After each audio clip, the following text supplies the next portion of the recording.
Hi there everyone, I'm glad to be back for another week and working with everyone again. This week we're going to be making curry Doria, a dish that's really popular with my family because it has a lot of rice, meat, and other vegetables inside that provides for a really hearty dinner or lunch. And it's generally good reheated, it's especially good reheated, so I recommend putting it in the fridge if you have leftovers, which we always have a lot of. So I hope the coffee cake that we made last week went well for everyone, even though we had a little bit of mishap with the not sifting in of the dry ingredients. I hope that you did it correctly and you had a better coffee cake than I did. Our coffee cake that we had was still great. Everyone was nibbling on it for a little while, and I believe we still have some remnants left over. They may or may not be gone. We'll see how that lasts by the end of the week. But anyway, moving to the ingredients we're going to be using this week. We're going to be using some olive oil as our oil of choice for sauteing our onions and vegetables that will be prepped in a minute. We're going to be using peeled garlic as well. We're going to be using mozzarella and pecorino romano.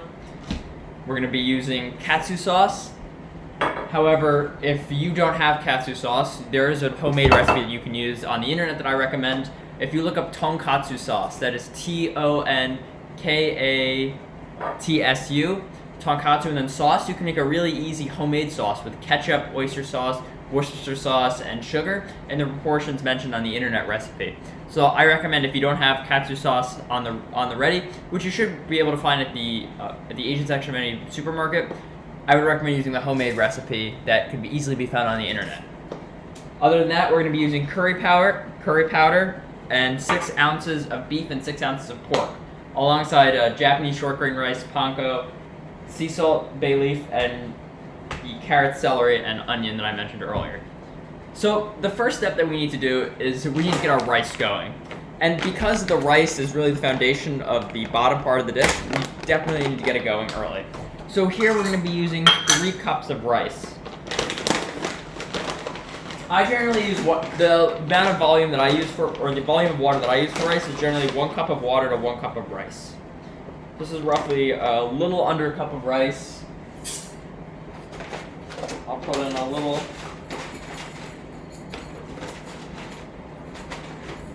extra to make 1 cup. You can have 2 cups. Then we can have 3 cups. Then we'll get 3 cups of water.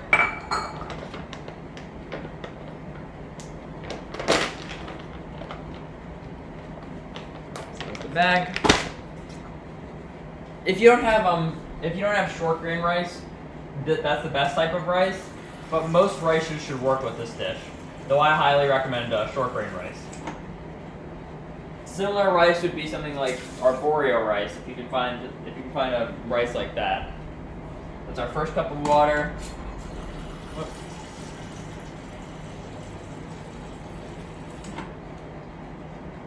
This is our second cup of water.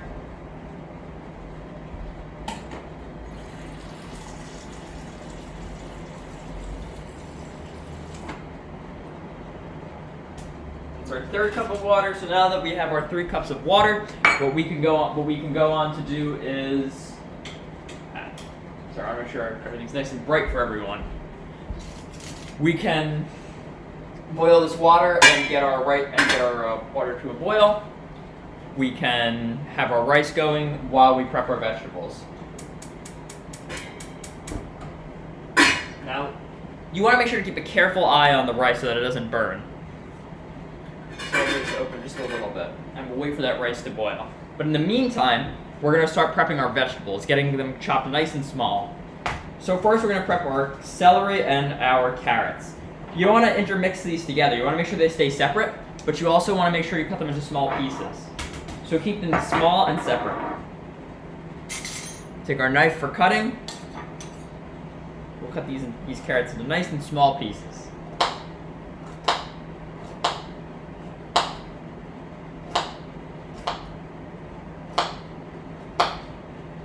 You don't want big pieces, so these get really nice. You don't really want big pieces. You want small pieces, so these carrots can get nice and tender.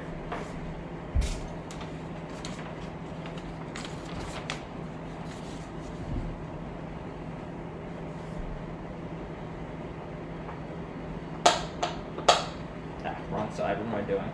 Good thing I didn't cut myself there. It's funny, my dad was cooking with a cooking knife, and he actually nicked himself a little bit right on his finger just by cleaning it afterward. So you always got to be careful and make sure you're cognizant of the knife. Check our water. We're not boiling it, but we're starting to get there.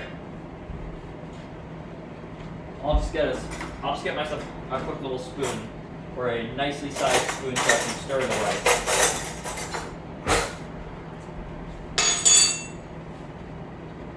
Be cognizant of my knife.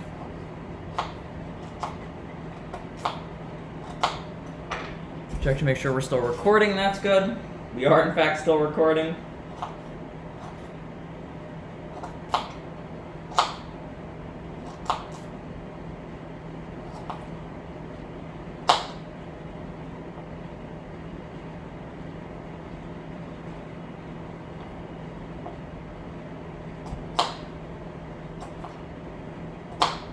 So here are our carrots getting progressively smaller.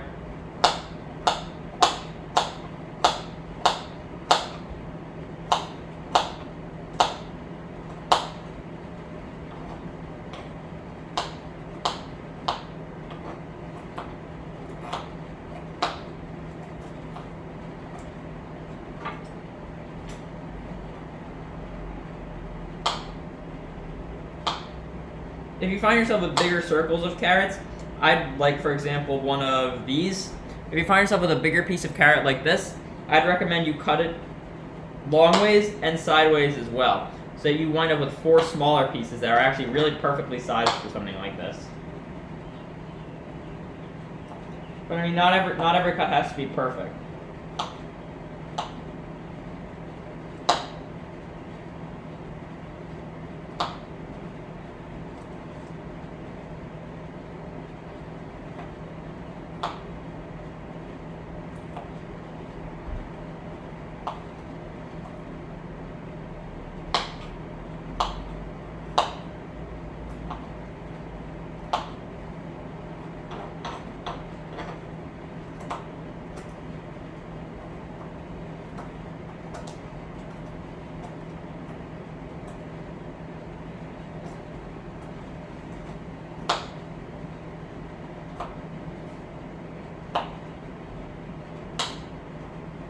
Alright, I'd say these carrots are cut roughly to the right size. Maybe I'd even go a little smaller. Check on our rice. Almost there. Very close. Then that's going to go on a timer for 20 minutes after it comes to a full rapid boil.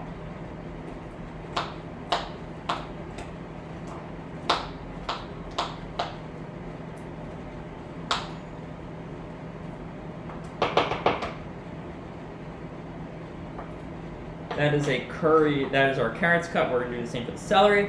Get them nice and small too.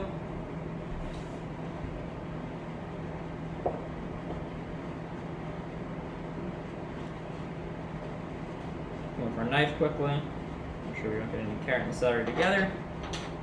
Keep our carrot over here. We'll keep our celery over here and then cut.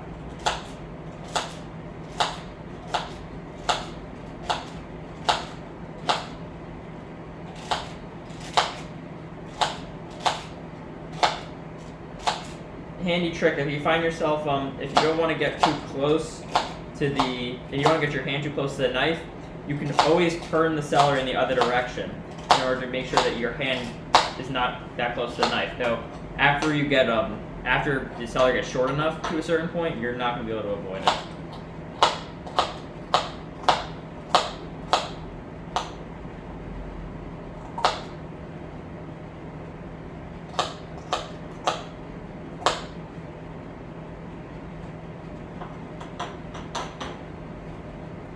Celery. I'm going to get that a little smaller.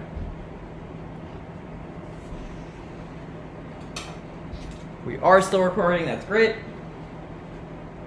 Check on our rice. Our rice has come to a boil, so now it's going to simmer. And we're setting a timer for 20 minutes.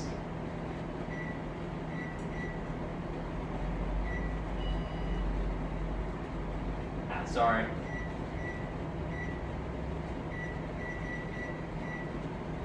There we go, timer's on. Sorry, sometimes the microwave can be a bit clunky to work with, but you know, we make do with what we can.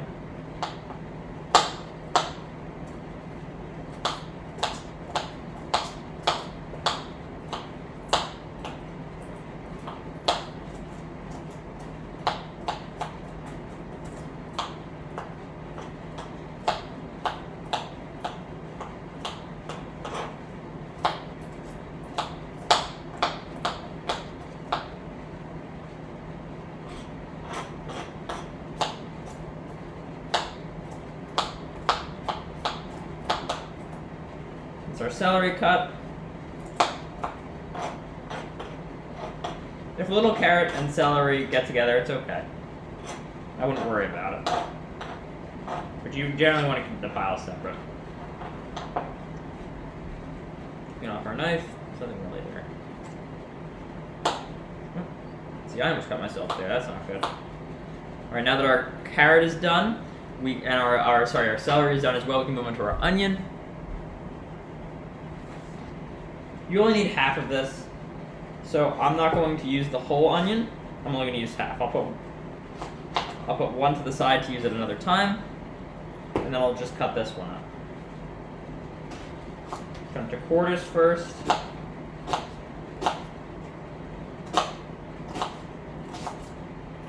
If the carrot and if the onion and the celery get mixed up a little bit, it's okay, because they're going to be going in at the same time.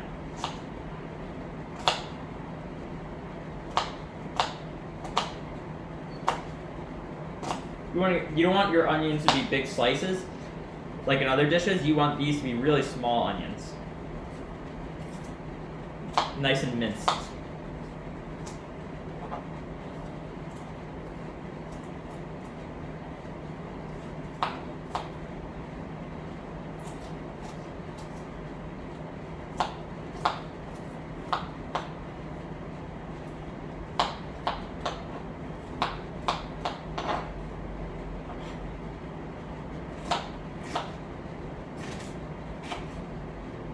I don't know about you, but I'm personally having a really good time cooking for everyone today.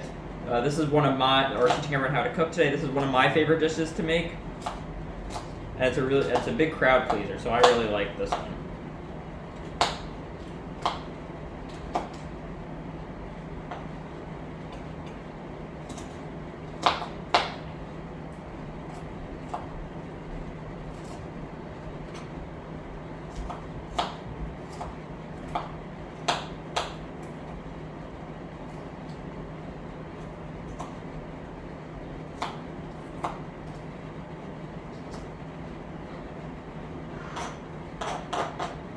These are our onions, our celery, and our carrots cut.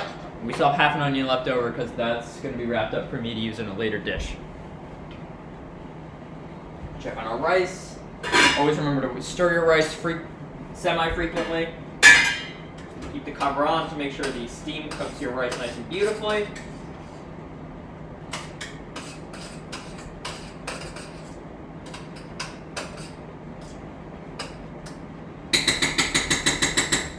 I did remember to put the heat on simmer. I know that's something I often forget to do. So I want to make sure that you guys don't forget to do that. We're still recording. This is wonderful. Everything's going great so far. We're going to put our olive oil in now. You're going to need only a tablespoon.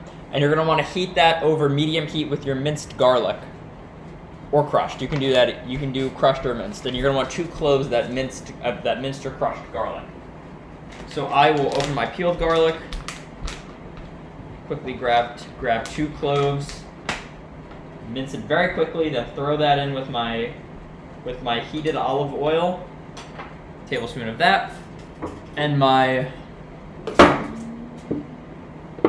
sorry, it's a little clunky sometimes, and my bay leaf.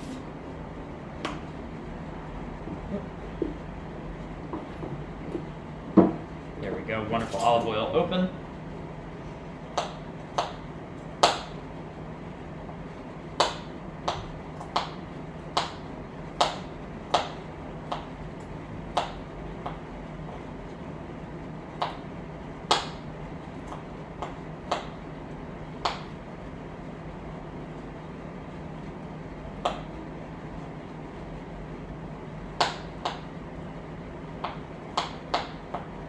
our wonderful minced 2 cloves of garlic, our onion and our carrot, and our celery too. So now we'll get a tablespoon. Our olive oil here.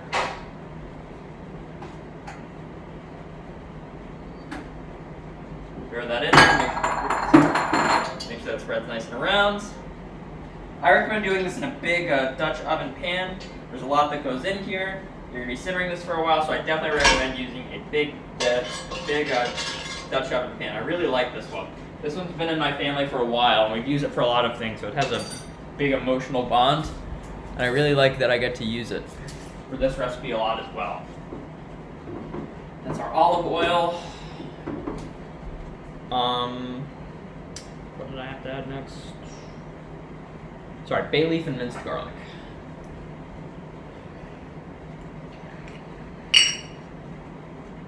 Grab some bay leaf.